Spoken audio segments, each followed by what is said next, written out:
అదే అదే గుర్రాలకి పళ్ళుతో వస్తున్నాను నాన్న. సరే పళ్ళుతో వస్తున్నాను.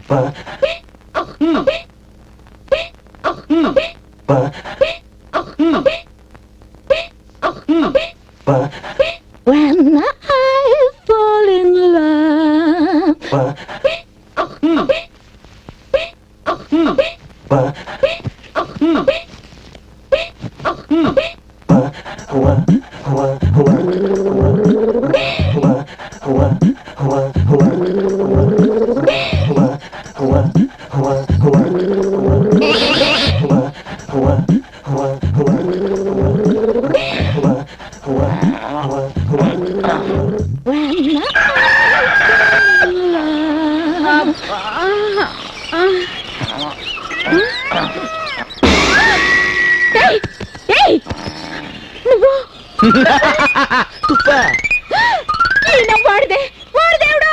ఏంటే పొద్దునే గోల?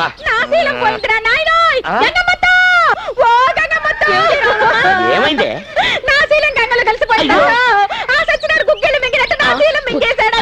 అయ్యో అయ్యో అయ్యో చిచి, నువ్వు ఈ ఇంట్లో ఒక క్షణం కూడా ఉండడానికి వీల్లేదు. ఎందుకు వీల్లేదే? ఎందుకు వీల్లేదు? అది చేసిన తప్పండి.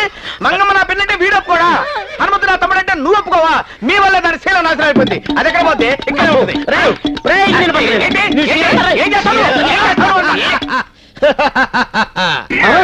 నువ్వా?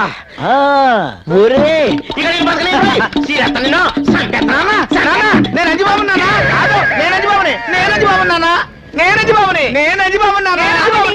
ఇంతకీ వీళ్ళల్లో ఎవరు అంజిబాబు ఎవరు హనుమంతు చెప్పవయ్యా? అబ్బా, ఈ అశ్వవంశానికి గొప్ప సిక్కొచ్చి పడిందే.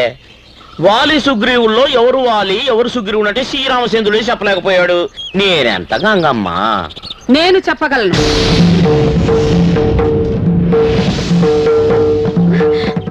చెప్పు. మరిదితో శీలం పోగొట్టుకున్న నేను ఎవరికి ఏమవుతాను? మొగుడికి మరదలినా మొగుడి తమ్ముడికి పెళ్ళన్నా? చెప్పు. ఈ చిక్కుముడి విప్పాలంటే, ఈ చిక్కుపడిన నా జుట్టు ముడి వేయాలంటే ఈ పెద్ద మనిషి వీళ్ళిద్దరికి తండ్రి నేనని ఒప్పుకోవాలి. ఒప్పుకుంటే కోసి చేతిలో పెడతా. తలక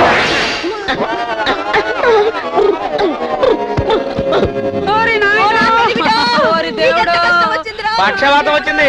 పక్షి కొట్టుకుంటున్నాడు. పోవటం గ్యారెంటే. గోవిందా గోవిందా. చేయాల్సిందంతా చేసి ఆరనే కొమాయే దీపం కర్పూరం. బాబు ఆగరా ఆగు. ఆ దీపం ఆరినా ఈ దీపం ఆరినా ఆరిపోయేది మీ నాన్న దీపమేరా. ఇప్పుడు ఎలాగమ్మా? ఈ జుట్టుముడి వెయ్యకపోయినా పర్వాలేదు, తల్లో పేలు తీయకపోయినా పర్వాలేదు, జల్లో పూలు పెట్టకపోయినా పర్వాలేదు. ఆయన బ్రతుకుంటే అదే 10,000. రా బాబు. మంగమ్మ, దళపతి నా పతైనా నేనేనాడు ఇంత ప్రేమను చూపించలేదు.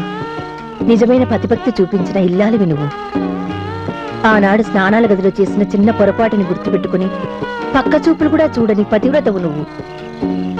వాడు నీవాడే కాదు కాదు నీవాడే కాదు నీవాడే. అసలు దీపాలు అర్పణ చేస్తుంటే అసలు ఎవడో తెలుసుకోండి. ఇద్దరు వాడు.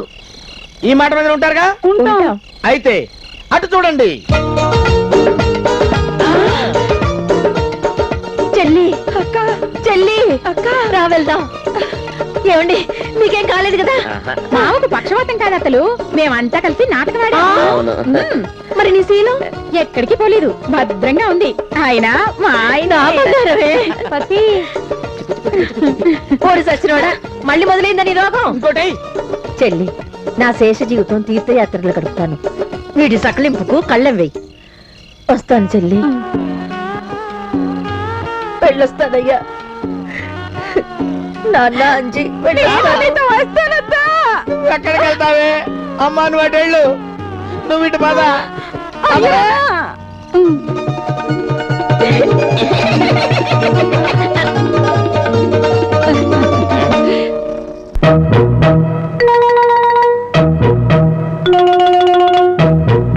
ఆ రాంబాబు గారు అమ్మాయి గారిని బలవంతంగా తీసుకెళ్తాడా? సమయానికి నేను ఊళ్ళో లేకపోతే సరిపోయింది, కానీ ఉన్నట్టయితే ఒక శవం లేచిపోయింది. మరి ఆ సమయానికి ఎక్కడ తెచ్చావు? ఆ శవం నాదే అవుద్దని అనుమానం వేసి నా శవాన్ని నేనే కాపాడుకున్నా. ఏడ్చావులే. అమ్మాయిని తీసుకొచ్చి వాడికి తగిన బుద్ధి ఎలా చెప్పాలని నేను ఆలోచిస్తుంటే నీ పిచ్చివాడు. పోనీ మనే పోలీసులకు ఫోన్ చేస్తే? మామ అల్లుళ్ళు జైలుకి మనం బెయిల్కి. ఆ? మరి ఏమనుకున్నారు, ఈ విషయం పోలీసుల దాకా వెళ్ళిందంటే పసిబిడ్డను చంపినందుకు అల్లుణ్ణి కాపాడినందుకు మామని, పోలీసులు వీళ్ళిద్దరిని పోలీస్ స్టేషన్ లో పెట్టి చెత్త కొడుతుంటే పసిపిల్లలు ఏడ్చినట్టు ఏడుస్తారు. సముదాయించడానికి కూడా ఎవరు రారు. అయ్యగారు, ఏ గొడవ లేకుండా అమ్మాయి గారితో అన్ని విషయాలు మాట్లాడి నేను తీసుకొచ్చేస్తాను కదా.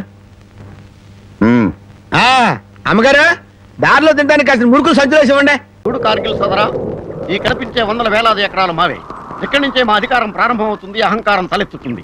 విడాకులు తీసుకున్న వాళ్ళకి భరణాలు ఇచ్చినట్టుగా విడిపోయిన నీ చేతికి 5 ఎకరాలు ఇస్తున్నాడు ఈ సర్పంచ్. ఒరే పోరంబోకు, చూపెట్టరా బంజరు. అదే అదే ఆడ కళ్ళతో చూపెట్టే చూడద్దు, చేత్తో చూపెట్టే చూడండి.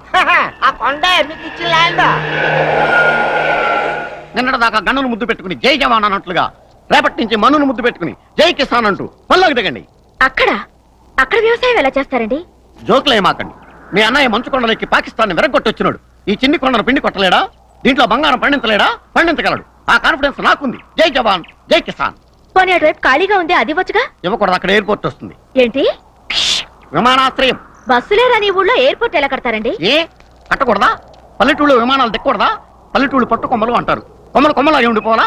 చెట్లు అవ్వకూడదా? కాయలు కాయకూడదా? పళ్ళు పండకూడదా? మనకు లేనివి కళలు కనడం తప్పు కాదు కదా. ఇప్పుడు మా ఆవిడుంది, చండాలంగా ఉంటుంది, కానీ రంభను, కాజోళ్లను, ఐశ్వర్యరాయను కళలు కని కాపురం చేస్తుంటాను. కళలు కనడంలో తప్పలేదు కదా. అలాగే ఇక్కడ ఎయిర్పోర్ట్ రావాలని కళలు కంటాం. నా కళ నే కంటాను. పోనీ ఇటు పక్కే వచ్చుగా. అస్సలు కుదరదు, అక్కడ హార్బర్ వస్తుంది. రబ్బరా, వాడరేవు. సముద్రమే లేని చోటుకి ఓడరేవు ఎలా వస్తుంది? లేకపోతే తెచ్చుకుంటాం. ఇంతకుముందు మనకు స్వతంత్రం ఉందా? తెచ్చుకోవాలా? అలాగే సముద్రాన్ని కూడా తెచ్చుకుంటాం. ఎరా వెరీ ఈజీ. సముద్రం తెప్పిస్తే వచ్చేది కాదు, సృష్టితో పాటు పుట్టేది. పిచ్చి పిల్ల, 500 రూపాయల దొంగ నోట్లు సృష్టితో పాటు పుట్టినయా? మధ్యలో మనం పుట్టించుకున్నాం. అలాగే సముద్రం కూడా పుడుతుంది. అయినా 5 ఎకరాల భూమి కోసం దొంగోడిని పోలీసు వాడు అడిగినట్లు క్వశ్చన్స్ అడుగుతున్నారు. అసలు నువ్వు సైనికుడివేనా? నువ్వు కార్గిల్ వీరుడు కాదు అంటాను. కరీంనగర్ లో బీట్ కానిస్టేబుల్ అంటాను. మందు పాత్ర పేలితే చెయ్యి పోగొట్టుకుని ఈ పొలం కోసం డ్రామా ఆడుతున్నావు అంటాను. నువ్వేమంటావు? మీకు ఆ డౌట్ అక్కర్లేదు, మా దగ్గర సర్టిఫికెట్ ఉంది. సర్టిఫికెట్టా? పుట్టించారేమో. ఈ మధ్య స్వాములు నోట్లోంచి లింగాల్ని, చేతిలోంచి ఊదిని పుట్టిస్తున్నారుగా. మీరు కూడా అలాగే పుట్టించుండొచ్చుగా. అయితే నేను కార్గిల్లో యుద్ధం చేసి వచ్చినట్టు ప్రూవ్ చేసుకోవాలంటావు. తప్పదు. వేరే దారి లేదా? లేదు.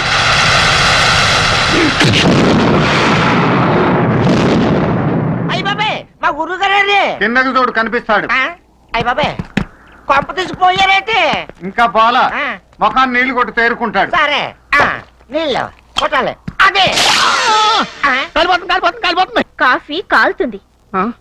కార్గిల్ దెబ్బంటే ఇలా ఉంటుందన్నమాట. ఇప్పుడు చెప్పు, నేనెవరిని? మారు వేషంలో ఉన్న అల్లూరు సీతారామరాజు. మీ కళ్ళల్లో అగ్నిపర్వతాలు రగులుతున్నాయి, మీ గుండెల్లో వజ్రాయుధం కనిపిస్తుంది. ఈ పర్సనాలిటీలో మీరు పల్నాటి సింహంలా ఉన్నారు. ఈ ఊరికి మీరే మొనగాడు. కార్గిల్ యుద్ధంలో మహావీర చక్ర కూడా మీది. ఇప్పుడు చెప్పు, నా పొలం ఎక్కడుంది?